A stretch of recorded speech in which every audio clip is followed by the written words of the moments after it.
जय श्री कृष्णा। राधे राधे दोस्तों। चलिए आज हम लोग देखते हैं कि पूर्णिमा का व्रत मैं कैसे करती हूँ और पूजा कैसे करती हूँ। सबसे पहले अपने घर में ठाकुर जी हैं लड्डू गोपाल, उनको सुबह सुबह जगा लेते हैं। इसके बाद उनको पानी और दूध, लड्डू या काजू मिश्री जो भी हो वो खिला के इसके बाद जल और दूध पिला लेंगे अपने लड्डू गोपाल को। फिर इसके बाद उनको स्नान कराएंगे। कुछ देर रुकने के बाद उनको स्नान कराएंगे। पूर्णिमा के दिन, बृहस्पतिवार के दिन, एकादशी के दिन शंख से स्नान जरूर करवाएं ठाकुर जी को। और फिर इसके बाद पंचामृत से स्नान कराएंगे। पंचामृत में दूध, दही, घी, शक्कर, मधु, पांचों चीज़ मिला के अपने ठाकुर जी को हम लोग स्नान कराते हैं। इसके बाद फिर शुद्ध जल से उनको अच्छे से साफ़ कर लेंगे। शुद्ध जल से स्नान कराने के बाद फिर उनका अच्छे से श्रृंगार करिए अपने ठाकुर जी का।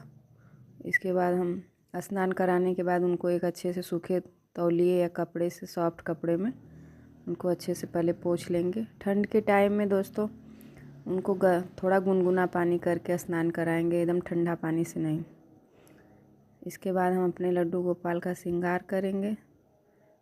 लड्डू गोपाल को हमने बैठा दिया है। इसके बाद सबसे पहले चंदन लगाएंगे, पूरा चंदन का लेपन करेंगे अपने ठाकुर जी को। लाल चंदन, हरी चंदन, पीला चंदन या फिर कोई भी चंदन ना हो तो तुलसी की लकड़ी सूखी लेके उसको थोड़ा सा पत्थर पे घस के उसी का हम लोग चंदन लगाते हैं अपने लड्डू गोपाल को। इसके बाद हम स्नान कराने और इसके बाद हम टीका चंदन करने के बाद अपने ठाकुर जी को इत्र लगाएंगे। इत्र बहुत ज़्यादा महत्वपूर्ण है।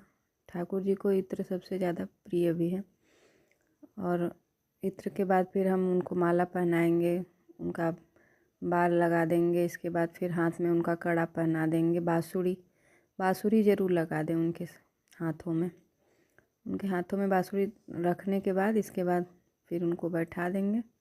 फिर इसके बाद एक पात्र ले लेंगे पीतल का या तांबे का, जो भी आपके घर में हो। कलश बना स्थापित करेंगे। पूर्णिमा के दिन दोस्तों कलश की बहुत बड़ी महिमा है। कलश जरूर स्थापित करें, बिना कलश के पूजा ना करें। कलश पीतल का मैं ले ली हूँ। इसके बाद उस पर स्वास्तिक बनाऊँगी। स्वास्तिक बनाने के बाद दोनों साइड से दो दो लाइन लंबी लंबी खींचिए। इससे क्या होता है कि आया हुआ धन रुका रहता, कभी फालतू खर्च नहीं होता। स्वास्तिक बनाने के बाद इसके बाद हम उसमें थोड़ा गंगा जल और जल मिला के कलश में डालेंगे। इसके बाद फिर सिक्का, सुपारी, हल्दी, अक्षत, ये सब हम कलश में डाल के इसके बाद आम का पत्ता लेंगे। आम का पत्ता, आम पल्लों में 5 या 7 पत्ता रहे या 9 पत्ता रहे, 11 रहे, ऐसे करके। इसके बाद दोस्तों उसमें थोड़ा सा हल्दी लगाएंगे, फिर कुमकुम लगाएंगे और कलश में भी हल्दी डाल के इसके बाद उस पर हम एक छोटा सा कटोरी में चावल चढ़ाएंगे। हल्दी से रंगा हुआ चावल, पीला चावल पूर्णिमा के दिन यूज करें।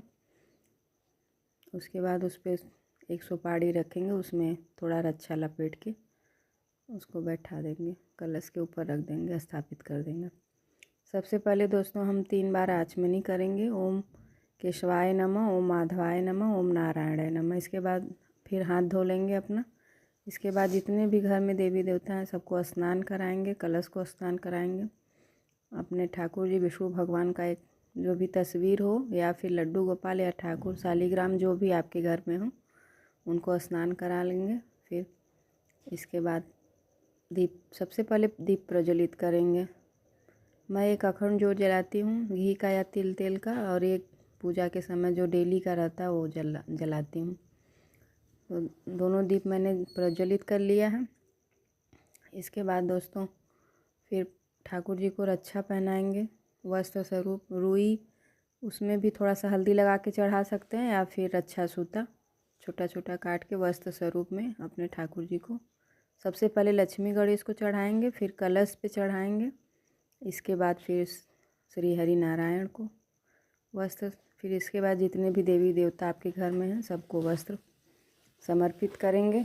इसके बाद टीका लगाएंगे। पीला चंदन, लाल चंदन और हल्दी, विष्णु भगवान को हल्दी का तिलक करेंगे। लक्ष्मी माता को भी हल्दी का तिलक करेंगे। गणपति जी को भी हल्दी का तिलक करेंगे। इसके बाद फिर कलश को भी थोड़ा सा चंदन और ये लाल चंदन, पीला चंदन, फिर इसके बाद सबसे पहले सिंदूर गणपति जी को लगाएंगे। इसके बाद फिर लक्ष्मी जी को लगाएंगे। कलश पे भी थोड़ा सा लगा देंगे। पूर्णिमा के दिन दोस्तों सुबह जितना सुबह हो सके उतना सुबह स्नान कर रहे, इसके बाद फिर पूजा में बैठ जाए। इसके बाद हम गणपति जी को दूबा चढ़ाएंगे। 5, 11, 21 जितना भी आप चढ़ाएं। इसके बाद फिर अपने शालिग्राम को तुलसी का पत्ता, तुलसी मंजरी, इसके बाद सब देवता लोग को फूल माला, गणपति जी को पीला फूल, लक्ष्मी माता को लाल। इसके बाद अपने नारायण भगवान को फूल माला नहीं हो तो फूल भी चढ़ा सकते हैं, कोई ज़रूरी नहीं कि माला ही चढ़ाएंगे। इसके बाद भोग लक्ष्मी गणेश को सबसे पहले दोस्तों लक्ष्मी जी का सबसे प्रिय भोग क्या है? मधु। लक्ष्मी जी को सबसे ज़्यादा प्रिय है मधु। इसके बाद अपने ठाकुर जी को पंचामृत बना लीजिए और फिर या लड्डू, केला, जो भी सबसे प्रिय तो उनका लड्डू और केला ही है। पंजीरी है लेकिन मैं बेसन का हलवा बनाई हूँ और सेव भोग में भगवान को समर्पित की हूँ। इसके बाद पानी, फिर इसके बाद धूप दिखा देंगे। सबसे पहले गणपति देव का मंत्र बोलते हुए धूप दिखाएंगे। फिर ओम गंग गणपते नमो नमः, फिर या फिर लक्ष्मी जी का ओम लक्ष्मी माता का थोड़ा सा मंत्र बोल के फिर विष्णु भगवान का ओम नमो भगवते कृष्णाय वासुदेवाय हरे परमात्मा पढ़ता है। क्लिष्ट नाशाय गोविंदाय नमो नमः मंत्र